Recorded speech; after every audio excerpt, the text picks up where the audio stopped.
I still remember the day she ditched me, our wedding day. You know how people say your wedding is supposed to be the happiest day of your life? Yeah, mine turned into a full-blown tragic comedy. I stood there in front of 200 people, wearing a three-piece suit that cost more than my monthly rent, holding a bouquet that looked like it was judging me. The priest cleared his throat for the 5th time, and my mother whispered something like, maybe she's just fixing her makeup. Spoiler alert, she wasn't. She was fixing her life, without me in it. One moment, I was a groom. The next, I was a trending meme in our town group chat. Runaway Bride 2.0. Someone even edited a photo of me standing alone under the arch and wrote, waiting for loyalty to show up. That one hurt, but I'll admit it was kind of funny. The truth is, I didn't even see it coming. We had dated for 4 years, survived 2 breakups, 1 emotional break, and countless late-night, what are we conversations. And still, I thought she was my forever. When she didn't show up at the altar, my best man tried to whisper something comforting. Bro, maybe she's nervous. Nervous? Yeah, nervous enough to move to another city with her co-worker 2 weeks later. I wanted to hate her. Actually, I did hate her, at least for the first 3 months.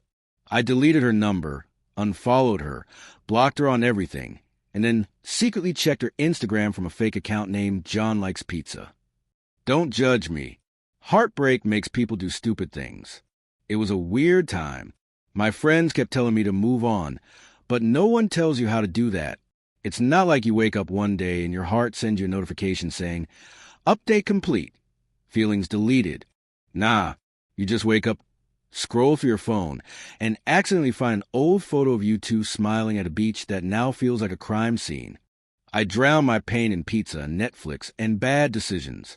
Somewhere between crying over romantic comedies and pretending I was fine, I met someone unexpected. Maya. She wasn't flashy or dramatic like my ex. She didn't wear designer clothes or talk about energy alignment. She laughed at my terrible jokes and brought me soup when I was sick. In short, she was a calm after the emotional hurricane. Fast forward 3 years. I'm a dad now. Yeah, me. The same guy who was left at the altar now spends his mornings making dinosaur-shaped pancakes for a toddler who thinks I'm a superhero. His name's Noah, 3 years old, full of chaos, and already smarter than me. My life isn't perfect, but it's peaceful. At least it was, because yesterday out of nowhere I got a message. From her, my ex, the one who ditched me on our wedding day like I was a bad date she didn't want to finish dessert with. The message read, hey, I've been thinking about us lately. I'm ready to marry you if you apologize. I literally dropped my phone. Apologize? Me? For what? Being stood up like a discount groom. I laughed so hard my son thought I was watching cartoons. It felt surreal. 3 years of silence, and suddenly she decides she's ready to marry me if I say sorry. That's like your boss firing you and then texting 3 years later saying, you can have your job back if you admit it was your fault I fired you. And the funniest part? My sorry days are over. I'm a dad now, not the same desperate guy waiting for closure under wedding lights. So when she texted that, all I could think was, lady, my kid's already 3. I stared at that message like it was a bad joke sent from the universe itself. I'm ready to marry you if you apologize. Apologize for what exactly? For existing? For loving her too much? Or maybe for not predicting she'd pull a Houdini act at the altar? I didn't know whether to laugh, cry, or send her a gif of a clown waving goodbye. I put my phone down, took a deep breath, and tried to act normal. But of course, my son Noah picked that exact moment to waddle in wearing his dinosaur pajamas and holding a toy hammer. Daddy, why you look like you see ghosts? He asked in his tiny, curious voice. I chuckled, patted his head, and said, because, buddy, sometimes ghosts text you. He blinked. Spooky. Yeah, kid, very spooky. I made myself some coffee and stared out the window like I was in one of those sad romantic movies where the guy rethinks his entire life over a cup of caffeine. My reflection in the glass looked exactly how I felt. Older, calmer, maybe even wiser, but still slightly traumatized by wedding bells. I thought about replying. I really did. I even typed a few drafts. Apologize? For what exactly? Didn't realize ghosting someone counts as character development. Sorry, I already married peace and happiness. But I deleted them all, because deep down, I knew if I replied, she'd twist the conversation like always. She had this magical power to make every argument sound like it was my fault. You could tell the sky is blue, and she'd somehow convince you it's your fault it's not purple. The next day, I told Maya about it.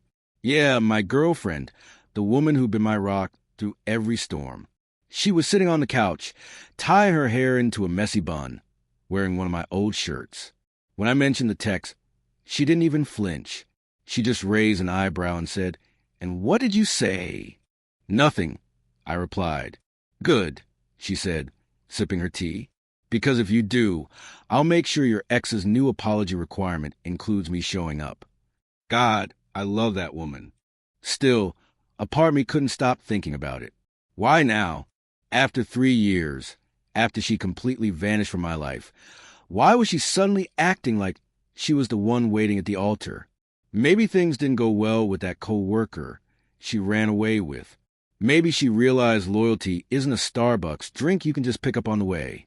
Or maybe, and this one's my favorite theory, she saw my family photos on social media and got a bad case of nostalgia mixed with regret. A few days later, she called. Yeah, called. Her name popped up on my phone, and I swear I heard dramatic background music in my head.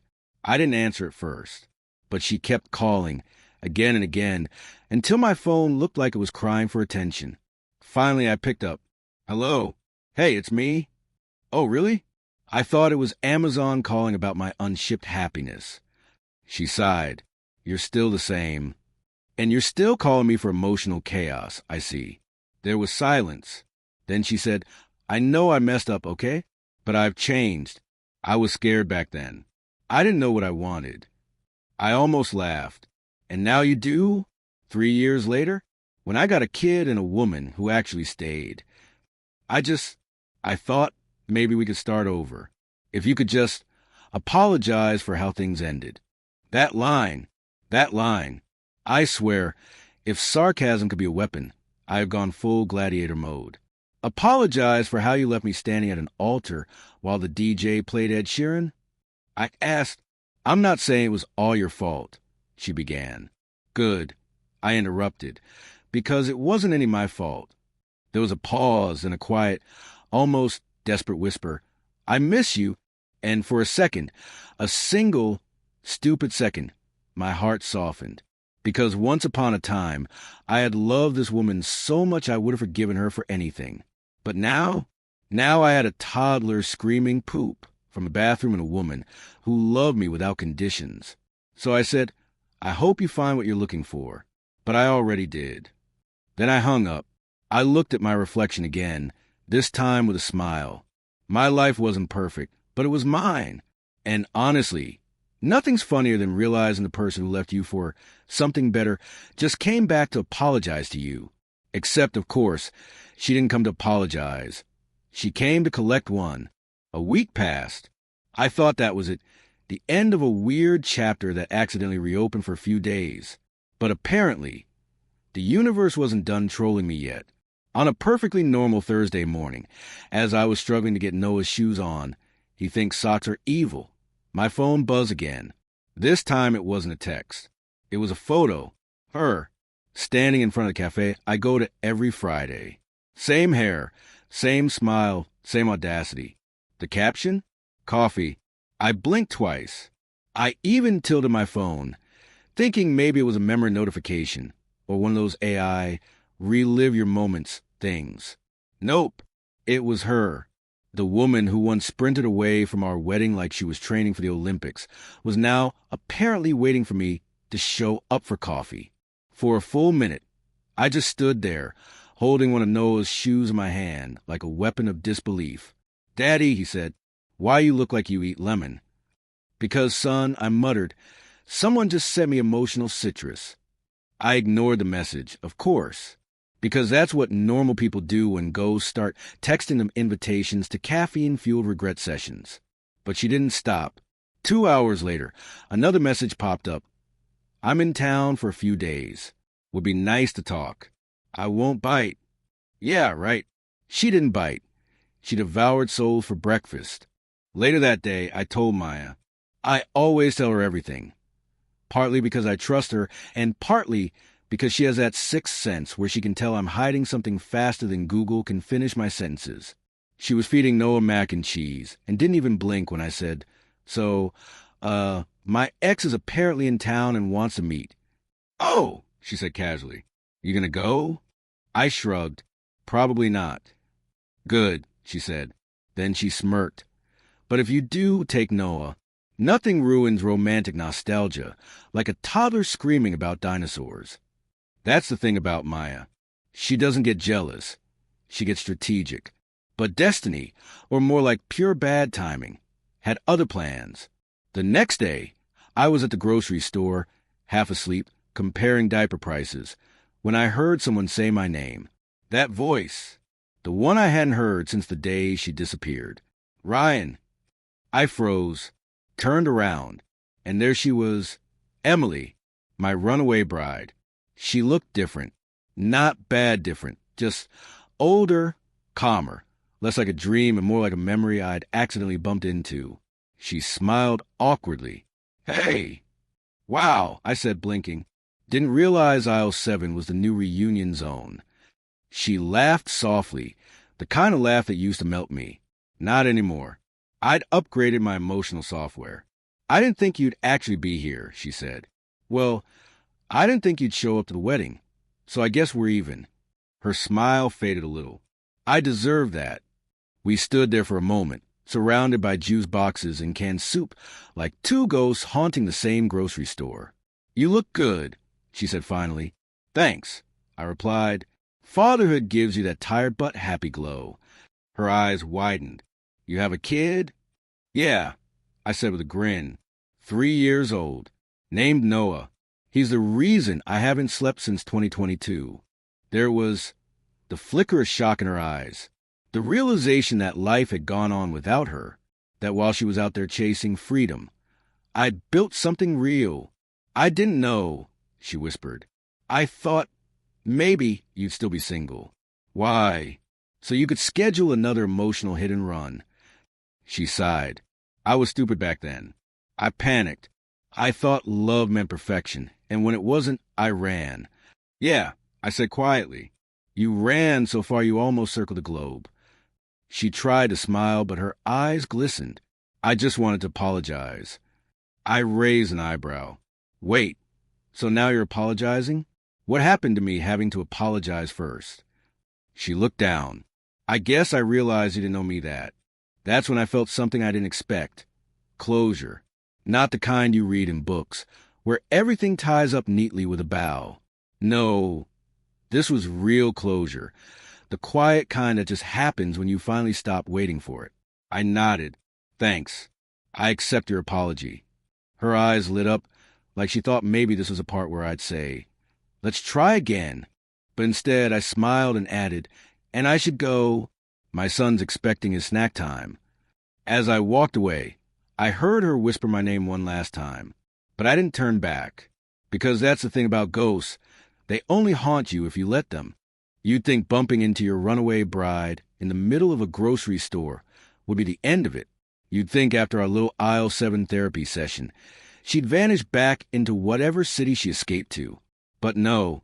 Apparently, the universe had subscribed me to the unwanted drama package, because 2 days later, she showed up at my house. Now, before you judge, no, I didn't invite her. I was in the living room, helping Noah build what was supposed to be a spaceship, but looked suspiciously like a pile of Legos and crumbs. When I heard a knock on the door, I opened it and almost dropped my coffee. There she was, Emily, in a floral dress, holding a cake box. Hey, she said, smiling nervously. I brought something. I blinked. Is it closure? Because I thought we already exchanged that aisle 7. She laughed awkwardly. No, it's chocolate cake. Your favorite. Great. Emotional sabotage and dessert. Classic combo. Before I could respond, I heard tiny footsteps behind me. Daddy, who dat? Noah peeked from behind my leg, his little face scrunched up like he was analyzing an alien. Emily's eyes softened. "This must be your son." "Yup," I said, picking him up, my reason for ignoring all my old mistakes. She looked like she wanted to say something, but then her expression turned wistful. "He's adorable. Looks like you." "Yeah," I said. "He also inherited my talent for avoiding drama. So we'll probably be going inside now." But before I could close the door, she said it. "Can I come in? Just for a minute?" Now, this is where every logical fiber in my being screamed no. But my brain, the same one that once thought proposing at sunset was a good idea, decided to be polite. "Sure," I said. "1 minute." She stepped in, her eyes wandering around the living room like it was some kind of museum exhibit titled "The Life You Could Have Had." There were toys everywhere, a family photo on the wall, and Maya's soft pink slippers by the couch. "This place feels warm," she said quietly. "Yeah," I replied. "It's amazing what happens when people actually show up to the life they promised." She flinched. "Okay, maybe that one was a bit sharp. But come on, I earned it." Just then, Maya came out of the kitchen, wiping her hands on a towel. "Who's at the door, love?" she called out, then stopped mid-sentence when she saw Emily. The atmosphere froze faster than a bad Wi-Fi signal. For a second, no one said anything. Then Maya smiled, that calm, confident smile that could disarm a nuclear argument. "Oh," she said sweetly, "you must be Emily, the one who gave my boyfriend his dramatic origin story." Emily blinked. Hi. I didn't mean to intrude." "Oh, not at all," Maya said cheerfully. "We were just teaching Noah how to build a spaceship. He's very into things that don't run away when it's time to launch." I swear, I almost choked on my coffee. Emily's cheeks turned pink. I just wanted to say sorry. Properly. In person. Maya nodded politely. "That's nice of you. Apologies are important. Especially when they arrive 3 years late, right, honey?" I cleared my throat. "Yeah, right. Very character building." Emily looked at me, eyes soft. "I didn't expect you to still be angry." "I'm not angry," I said. "I'm just busy living a life you didn't want to be part of." She looked down, then said something that made even Maya pause. "I made a mistake, Ryan. Leaving you was the worst decision of my life." For a moment, silence hung heavy. Even Noah stopped his Lego chaos to stare at her. Then Maya, ever the calm storm, gently said, "It's brave of you to admit that. But you see, Ryan already built something new, something stronger. And I love that version of him, the one you helped break, so I could help rebuild." Emily's eyes glistened. She nodded slowly. "You're lucky to have him." Maya smiled softly. "No, he's lucky to have us." That was it. The emotional mic dropped. Emily whispered a final goodbye, then walked out, leaving behind the faint smell of her perfume and a cake I wasn't sure was safe to eat. When the door closed, Maya turned to me. "You okay?" I exhaled, smiled, and said, yeah, I am." She looked at the cake box on the table. "So are we eating that?" I grinned. "Nah, let's give it to the neighbors." I'm not ready for that much nostalgia in one bite. We laughed, and for the first time in years, I realized something. Sometimes closure doesn't come from words or apologies or explanations. Sometimes it just comes from standing next to the right person and realizing you don't need to prove you've healed. You're already living it. That night, after the great cake ambush of 2025, the house felt weirdly peaceful. Noah was asleep. The living room was finally quiet. And the only sound was the ticking of the clock, a rare kind of silence that usually means your life's about to hand you a deep realization. I was sitting on the couch, staring at the cake box like it was holding emotional secrets. Maya came over with 2 mugs of tea and sat next to me. "So," she said, taking a sip, "you survived the exorcism." I chuckled. "Barely. I think my heart did 200 push-ups." She smiled, but her eyes studied me. "Be honest, did it mess with your head?" I paused. I wanted to say no, that I was completely fine. But truthfully, seeing Emily again stirred something. Not love, not longing, just perspective. like flipping through an old photo album and realizing the person you were back then feels like a stranger. You know, I said, for the longest time, I thought if I ever saw her again, I'd have this big emotional meltdown. Or maybe I'd give a dramatic speech about pain and healing. And Maya asked, and instead, I said with a grin, I just wanted to tell her to get off my porch. Maya laughed, the kind of laugh that fills a room. That's growth, baby. We sat in comfortable silence for a while. Then I glanced at the cake again. You think she poisoned it? Maya smirked. If she did, it's probably emotional poison. You'll take one bite and start saying, maybe she deserves another chance. I mock gasped, I'd rather die. We both cracked up, and just like that, the tension melted away. After a moment, she said quietly, I'm proud of you, you know. For what? My sarcasm. For not letting the past define you anymore, she said softly.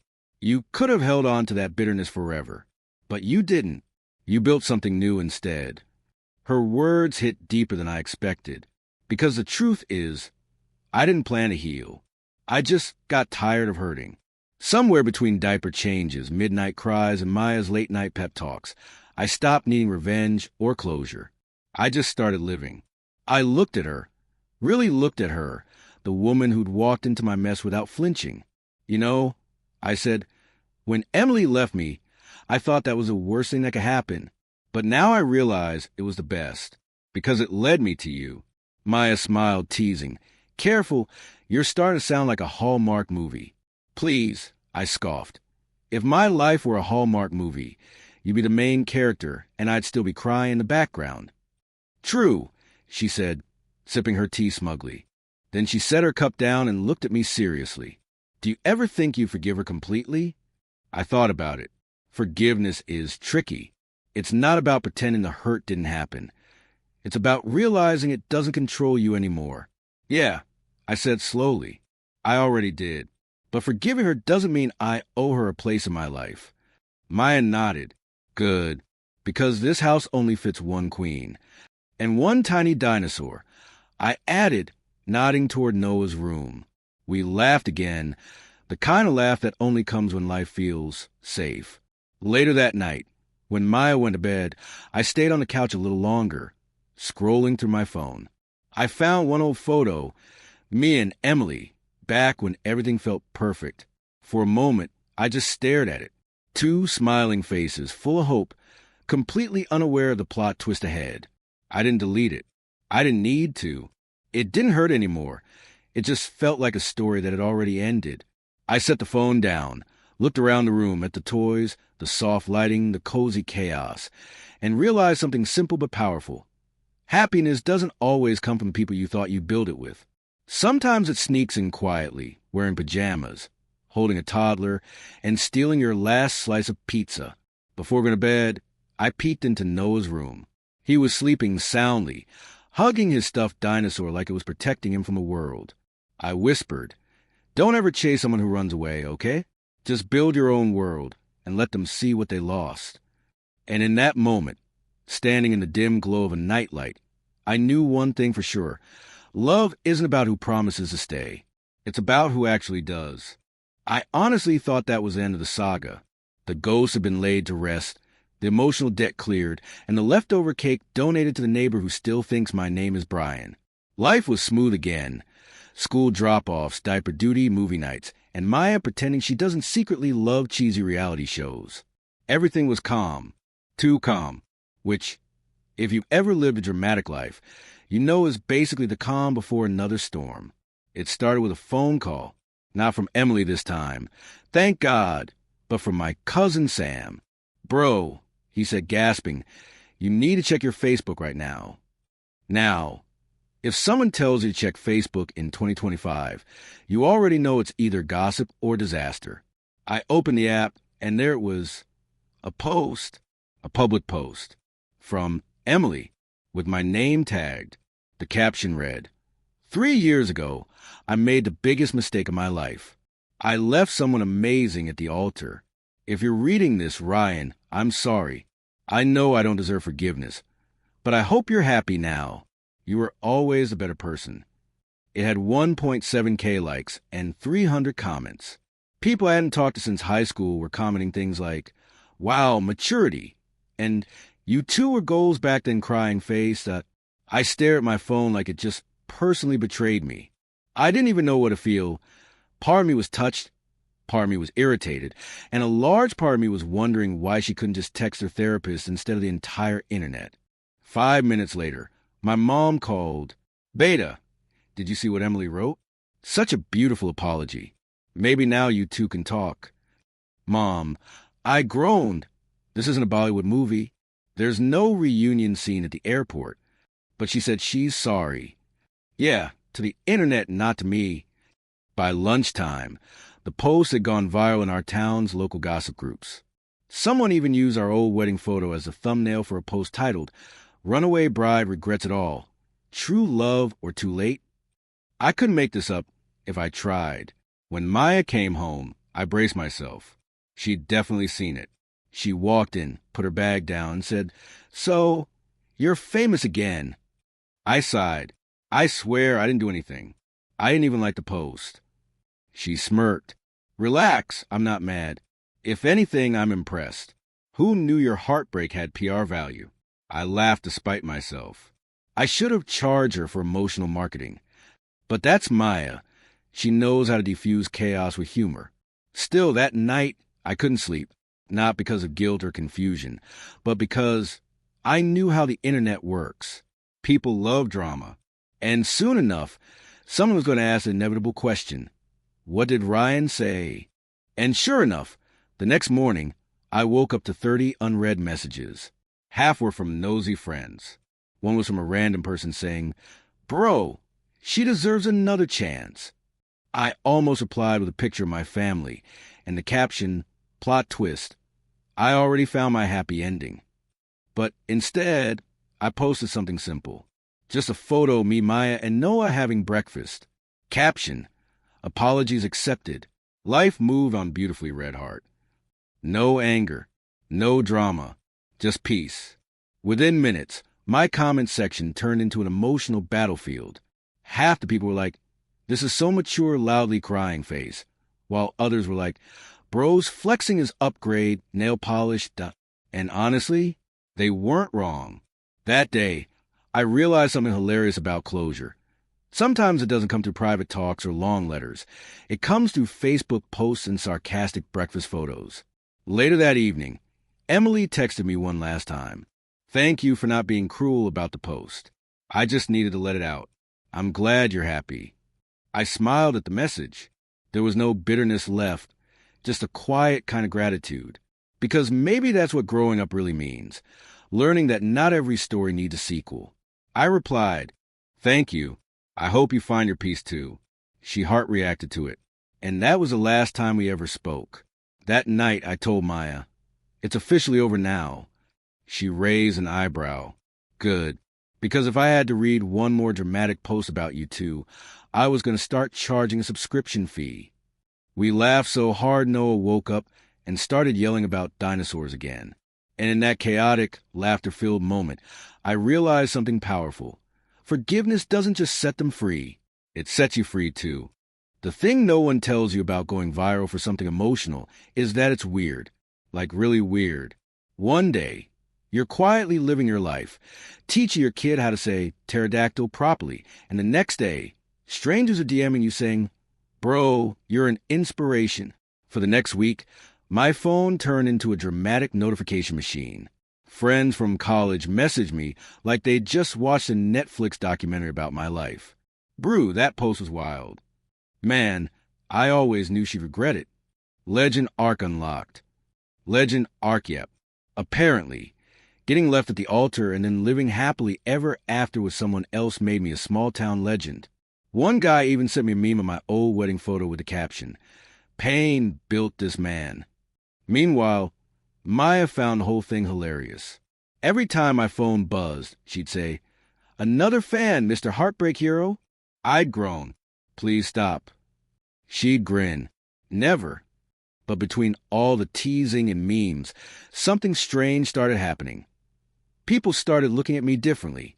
Not like the guy who got ditched, but like the guy who survived it, who built something better afterward. And I won't lie, it felt nice. Not because I needed validation, but because, for the first time, that old story wasn't about humiliation anymore. It was about growth. Even my mom changed her tune. She went from Beta, why don't you talk to Emily, to Beta, I always knew she'd regret it. Moms, the real masters of revisionist history. But here's the best part. My reputation didn't just change online. It changed inside me too.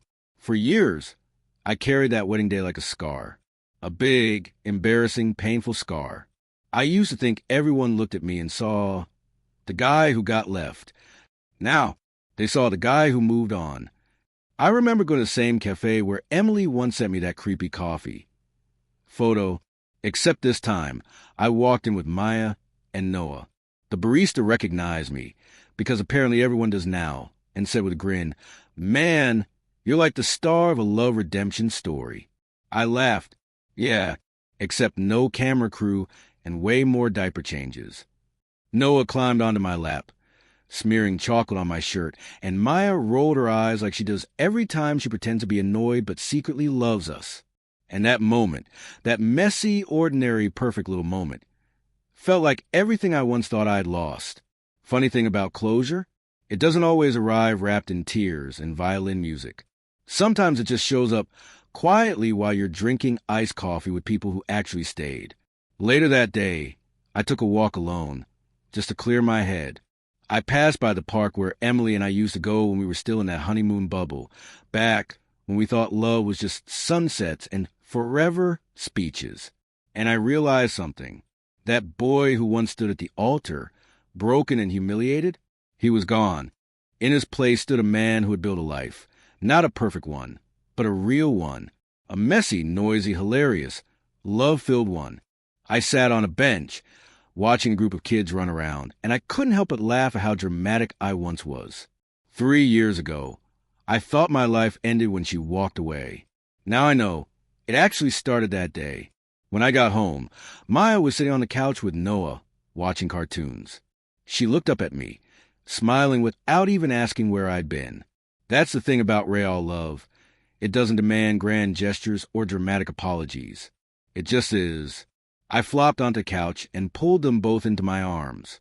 Maya snuggled into my side, Noah drooled on my shirt, and for a second I thought, if this is what losing looks like, then I'm glad I lost. Because sometimes losing the wrong person is the best way to make space for the right one. You know how every story has that one final scene where everything just clicks? Where the music swells, the camera zooms out, and the narrator says something so profound that people screenshot it for Instagram quotes. Yeah, this isn't that kind of story. My life doesn't have background music. It is Peppa Pig playing in the next room and a half-eaten cookie stuck to my sock. Still, somehow, this ordinary chaos feels like a perfect ending. It's been 6 months since the Facebook saga, and life has gone back to its strange little rhythm. I dropped Noah at preschool, argue with Maya about who forgot to switch off the bathroom light, and occasionally get recognized in the grocery store as that viral guy whose ex apologized online. Nothing boosts your ego like buying toilet paper while someone whispers, "That's him." But here's the thing, I don't cringe anymore. I don't feel that twist in my chest when someone mentions Emily's name. Instead, I just shrug, because the truth is, she's no longer the villain of my story. She's just a side character who helped me find the plot. Sometimes, when I'm scrolling through old photos, I stumble across one from our wedding that wasn't. Me in that ridiculous cream-colored tux, standing there with a smile so forced it could have cracked the camera lens. I used to delete it every time I saw it, like I was erasing evidence of my stupidity. But now, I keep it, not as a memory of pain, but as proof of transformation. Proof that I've lived, learned, and laughed through something I once thought would destroy me. And honestly, that's something worth being proud of. I remember once, right after the breakup, someone told me, time heals everything. At the time, I wanted to punch them. Because let's be real, heartbreak makes you allergic to cliches. But they weren't wrong. Time does heal. It just doesn't do it gently. It rips, rebuilds, and rewires you until one day you wake up look in the mirror, and realize you're not the same person who got left standing in a tux with a ring and no bride. Now, when I tell the story, which I do only when someone insists, I tell it with a smirk. Yeah, she ditched me on my wedding day. But don't worry, karma made me a dad. And oh, the irony of it all. Emily once said I wasn't ready for family life. Now I'm a certified bedtime story narrator, diaper change expert, and pancake chef. Life really said, let's prove her wrong, but make it wholesome. Sometimes, late at night, after Noah's asleep and the world's quiet, I look at Maya, at the woman who walked into my life without grand entrances or tragic backstories, and I realize something simple but powerful. She never had to break me to make me grow. She just stayed, gently, patiently, consistently. And that's something no apology, no Facebook post, no viral story could ever compare to. We still argue, of course, about dishes, about schedules, about how she steals my fries and insists she's just tasting. But beneath it all, there's this unshakable peace, the kind that comes when you finally stop chasing closure from people who never gave you clarity. One night, out of curiosity or maybe nostalgia, I checked Emily's profile again. She's engaged. To someone else this time. Her photos look happy. And you know what? I smiled, genuinely, because maybe she found her peace too. And that's the thing about endings. They don't have to be revenge arcs or dramatic comebacks. Sometimes they're just two people walking separate roads that finally lead to peace. If you told me 3 years ago that I'd thank the woman who left me at the altar, I'd have laughed in your face. But now, I genuinely mean it. Because if she hadn't walked away, I never would have walked toward the life I have now. So yeah, maybe I didn't get the wedding I planned. But I got something better. A messy, hilarious, heartful story that's completely, unmistakably mine. And if there's one thing I've learned through all this, it's that apologies don't always need to be accepted out loud. Sometimes the real, I forgive you, happens quietly, in the way you smile at the past without wanting to change it. So here's to every heartbreak that became a plot twist. Here's to every apology that came too late, but still meant something. And here's to every person who thought they'd never laugh again, until life, in its ridiculous sense of humor, proved them wrong. Because love isn't about who stays in your story the longest. It's about who makes you laugh again, even when you thought the story was over.